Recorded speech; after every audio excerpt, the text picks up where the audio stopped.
So this is your modernization inquiry paper. This is going to act as your unit exam for the globalization unit. And I'm going to review not only the project overall with you, but I'm going to go through the documents on Kenya. The documents are and can be fairly difficult. So I wanted to make sure that you had a breakdown of at least one of the documents. The document that I'm actually going to be highlighting in and underlining is the same one that you have in Google Classroom. So if you open it up, you'll be able to see the notes that I've made.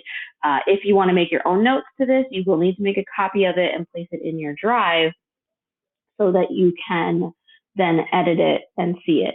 So the question that you're going to be answering is, does development mean progress? So when we are looking at this, we need to be thinking about, these two words. So development meaning something very similar to modernization. So when we are thinking about development, we're thinking about modernization, okay? And so when we're thinking modernization, does that mean that a country has progress? So does it mean that a country has become advanced?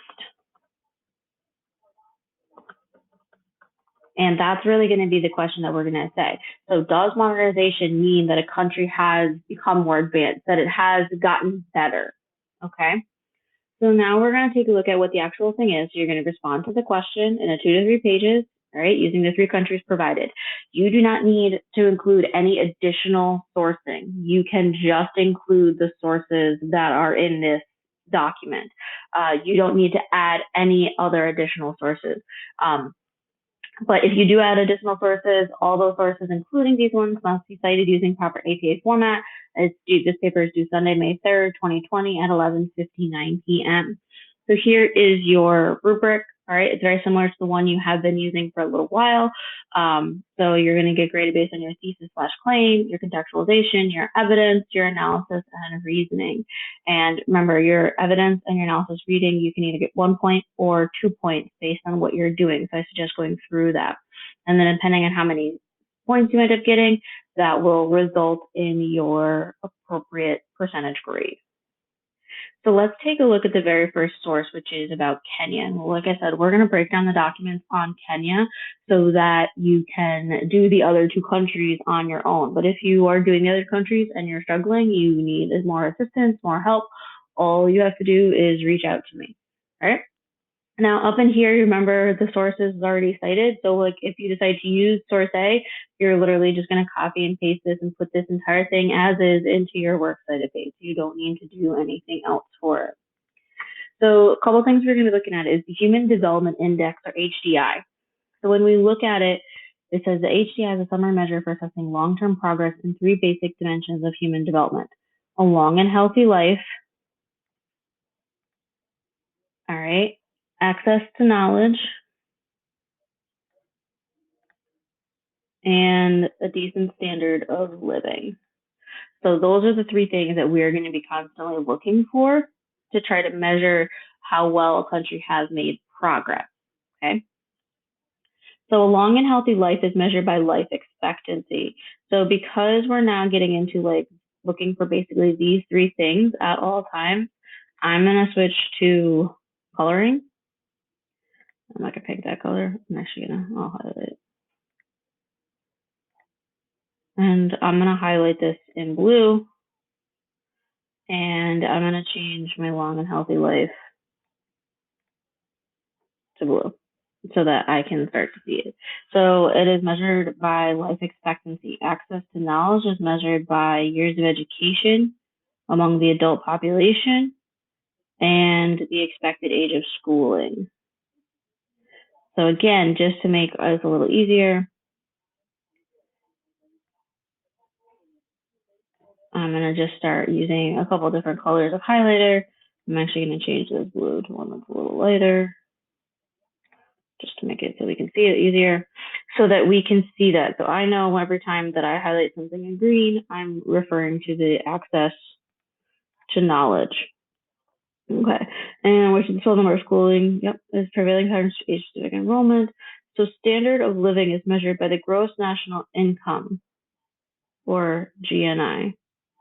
There's going to be a ton of these types of things in here where we're going to see lots of acronyms, lots of different things that are going to be measured by that.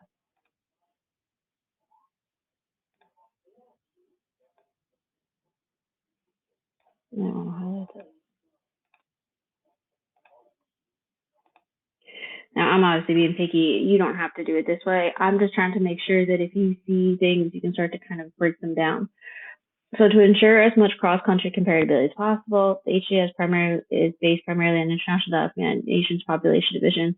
So a lot of this information is coming from the UN, the World Bank, and the HDI values and ranks in this year's report are not comparable to those in past reports because of the number of revisions. So we're basically going to be looking at this.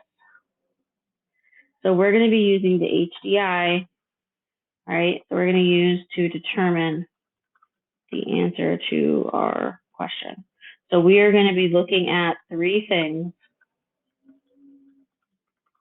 per country. So pretty much the entire time you're going to be looking at these 3 things. Now, again, as I've stated throughout the entire year, I'm not concerned about what claim you're making. I'm more concerned about whether or not you can back that claim up with evidence. So let's take a look at Kenya.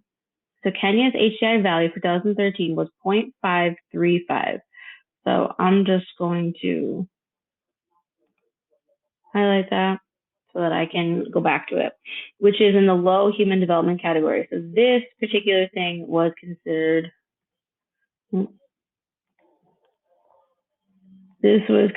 low,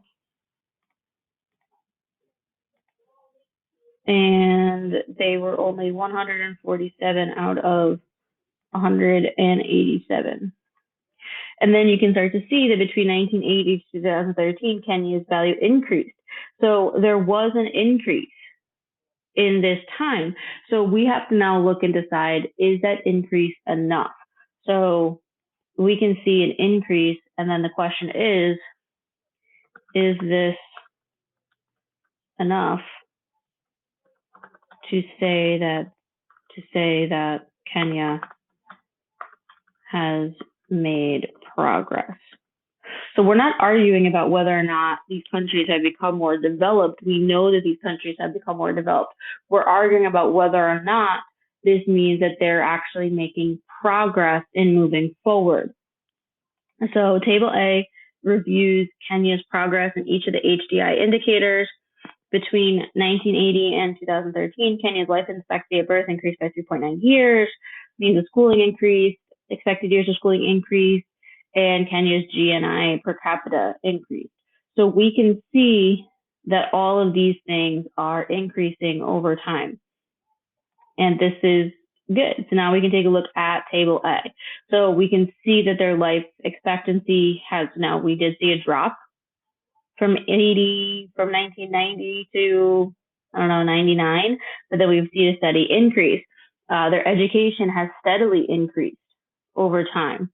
Their GNI per capita has not increased a ton, but it has over time, and their HDI overall has increased. So you could use this chart to be able to say, you know what, their life expectancy has increased. There was a dramatic drop. However, we did see overall an increase. We are above the point that we were at just this last time. So now we're going to move on to source B. So source B, again, we would just take this and copy this and put this in our table, our works cited if we needed that, our reference page. So now we're going to go through and read this. And I believe there's only, this one is longer, but there's only a couple sources per, there's only about 2 sources per country. So again, you're not looking at needing to do a lot of outside research. You can just use the sources as I have provided them for you. So let's take a look at reading this. And again, we're going to be highlighting anything. If we need to use specific colors to kind of break down certain parts, we can do that as well. All right, so lately many observers have been avidly discussing the recent high rates of economic growth in Africa. Speaking in Washington earlier this year, David Copperrow, the president of the African Development Bank, offered some cautionary words. While the good economic news in the continent may well represent a turning point from a past characterized by hopelessness, he said, Africa nevertheless remains far from a tipping point. To reach such a threshold, Africa requires major investments in the three I's: institutions, integration, and infrastructure. Even with the most recent robust growth experienced over the past decade, Africa still suffers major infrastructure deficit. Most of the countries have relatively weak institutions, and the regional integration project has been slow, marred by compliance and commitment deficits. Thus, Cabraca noted, although Africa has reached a turning point, progress at tipping point is not an easy journey. So now we're going to look at Kenya specifically. Now they're going to mention Uganda and Tanzania, and we're going to talk about why they bring up those particular countries. One of the regions in Africa that is making remarkable progress in these eyes is the East African Community. So when we are looking at this region, we are referring, you can see that they're kind of all working together. And the EOCs are these three countries, which have been most recently joined together by Rwanda and Burundi. All right, and we expect South Sudan to join the community soon. That could have been already made possible. This article was written in 2014, and it is 2020. The region has fast-tracked regional integration and seen considerable progress in institutional reforms. Moreover, East Africa has greater political stability than has any time in the past, and peace is restored in most of these countries. So when we are looking at whether or not they've made progress, we can see that they have this fast-tracked regional integration. They've seen considerable progress in institutional reforms, but their biggest thing is East Africa's greater political stability. So we want to make sure we connect something like political stability to its ability to be successful. Remember, the Industrial Revolution began in Great Britain because Great Britain had a lot of political stability. At the same time that Great Britain was industrializing, France going through their political revolution, they wouldn't have been able to industrialize when their country is in shambles. Peace restored many of these countries. The region has also seen major investments in both national and regional infrastructure. Many more projects are planned or scheduled to commence shortly.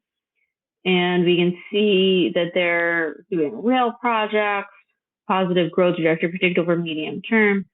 And then we can see the EAC has a good chance of doing this, getting across that tipping point. And we can see the Kenyan economy is the anchor. Now, what I hope you're noticing is I'm not trying to sit here and read every single word. I'm reading certain parts to see what the intro is. And now I've started to go through and I'm skimming and looking for things like anchor, Kenya, because I'm going to focus on Kenya itself. And the country's economy is much better linked than the other economies in terms of investment flow and trade. So yes, all these countries are working together, but we can see that Kenya is able to have a lot more invested in there. It has a more diversified economy. Now, if we're looking at diversified economy, we're trying to see like, oh, I don't know what that means. Remember when we are talking about things being diverse in an economy, we are talking about more than one thing is supporting the economy. So we are talking about multiple types of like factories or products being made, all right, etc. So we are talking about a diversified economy. So they have this diversified economy, and it is the role as the leader in the information and communication revolution. So they're getting a lot of communication out there. Kenya's economy is expected to remain strong, creating salutary benefits to other members of the country. And they have institutional reforms that have culminated after new constitution provides for a dissolved government. Good. So Kenya's economic balance region is based on a strong private sector. So they have a very strong private sector. And again, when we're seeing words like that, we are thinking that they have lots of private companies that are investing in the Kenyan economy, which could mean that they're more local. It doesn't have to be like international. And They have a friendly marketplace. And again, a lot of these things you might pull out. But again, the point of highlighting isn't to take every single word. It's to go through and say, what in here do I want to make sure I focus on? Kenya has never experienced military rule, and political environment can be described as somewhat democratic. The country's had its share of politically instigated violence along ethnic divisions and tribal lines. So they have had some issues.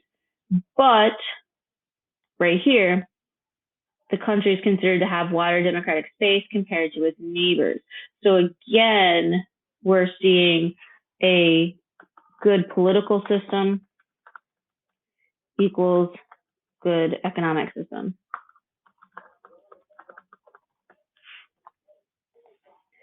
Following post-election violence, Kenya held a constitutional referendum. They approved a new constitution with several reforms, among other things, allowed Kenyans to initiate referenda. And then this democratic environment is now enjoyed in Uganda.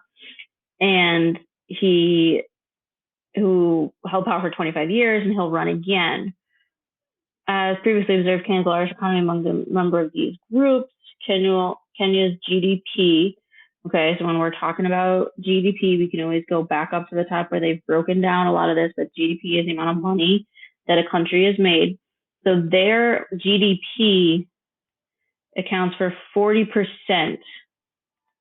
All right, so of this EAC, 40% of value is in Kenya. All right. Compared to other African countries, Kenya has very limited arable land and rainfall, but it boosts more sophisticated agriculture sector. So they're dealing with a lot of agriculture, which hopefully we go back to one of Ms. Halsrick's favorite words, which is farming. Horticulture contributes the highest percentage of agricultural gross domestic products, followed by food crops, industrial crops contribute 17% each. Kenya has consistently done well in horticulture, tea production, and export, and they've existed since pre-colonial times. Kenya is doing better than Tanzania in this industry because of infrastructure rigidities inherent in Tanzania's export system. Tanzania produces much more horticulture produce than Kenya, but sells very little overseas. So we are seeing that not only, so Kenya produces less crops, however, they do better selling overseas than other EOC nations. So that's something that we want to try. That's not the right word.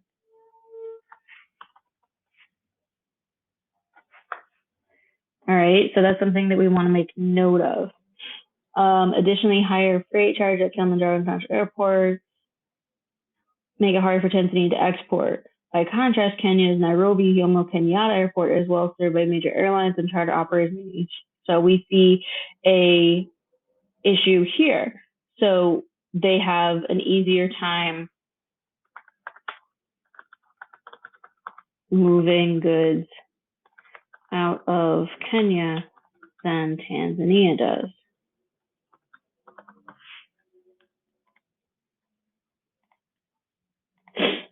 And they have had this, they've kind of prevented this, the Kenyan government has ensured that the bottlenecks are minimized as much as possible. So that's good. Another agricultural product that makes Kenya competitive compared to its neighbor is black tea. One of the big things that they're selling is this tea, which is good to know what one of their major products is. And Kenya is the number one exporter of this. And Tanzania and Uganda are also major producers, which is great. Kenya is competitive in tea production and export, not due to least affected the home of the Mombasa Tea Auction Center. Provides direct feedback, additionally favorable weather conditions and tropical rich volcanic soil. So this just talks a lot about the tea, which again, we can go back to and read, but we want to make sure that we still understand that we're highlighting so that we can go back to this later and say, okay, this is what we want to focus on. In terms of intra-East African trade, Kenya ranks the top. So in terms of intra, 35. All right. So let's talk about this piece right here. So when we are talking about intra, so this is just trade between East African nations. So they average 37% of the trade between East African nations is done by Kenya.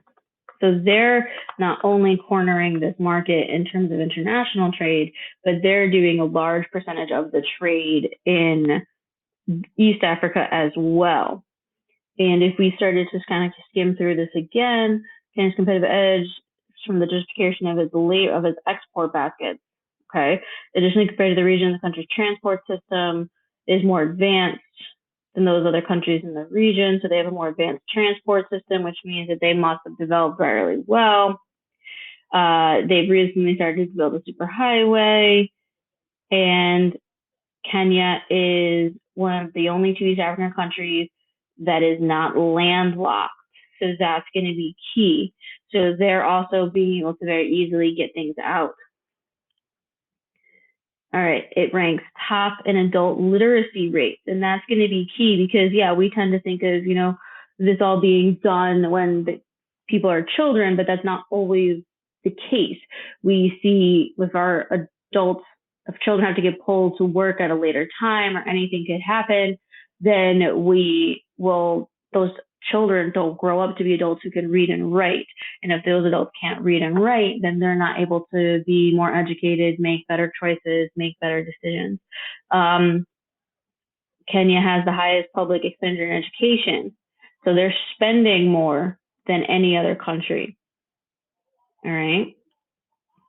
And when we look at here, this is going to be our key point right here. Okay, so education plays a major role in increasing productivity and economic growth and reducing poverty and inequality. Studies comparing the state of primary schools in Kenya, Uganda, and Tanzania include that child from a poor house in Kenya is more likely to succeed.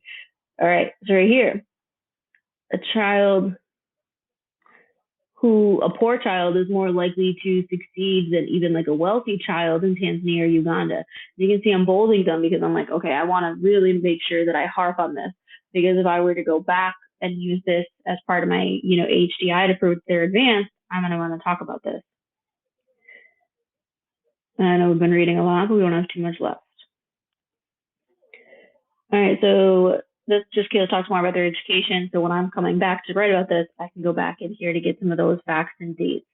Kenya's private sector has been more dynamic than any members of the community, which is trends in more competitive, innovative economy related to its neighbor. Service sector has been a huge contributor to the growth of private industry.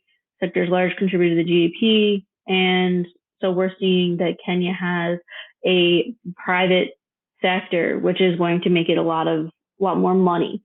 So a major techno city project is underway to reinforce Kenya's reputation as a rooted technology leader.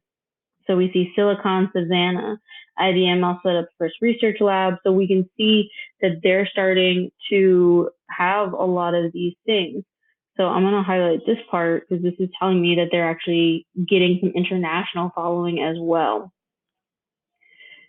And attracted the most in 2012, Kenya attracted the most private equities in East Africa. These investments in firms have not gone public. All right. Another area which can do is comparison to the world is the mobile money service sector. So they're doing very well in this. So let's see what this is. So here we have the flagship mobile phone banking product Kenya put forefront on the mobile money transfers. There has success because the need to provide such as a high cost sending money from place to another. First dominant player in Marcom, and so this part right here is why they're doing well. Now they've got a market-based economy and a liberal economic system. So they're focusing on what the market wants, on what the people want, not necessarily what the company wants. And if you hear me fussing with my headphones, I apologize, guys. Kenya has been a pioneer embracing freedom of enterprise. All right, so we can see that they have this very, not full laissez-faire, but they have had a more laissez-faire. And again, this is just growing that private sector, which is investing money back into Kenya. They have a textile and apparel industry that exports to the United States.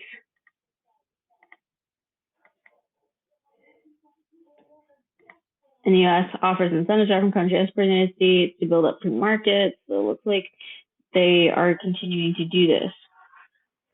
And right here, the Kenyan market base is longer than all other East African economy, which has given it a competitive edge to investing with other foreign nations. And the fact that they were the first ones here, they've been able to do this for a lot longer, which has helped them succeed. They're big Kenyan companies that operate throughout the East African region.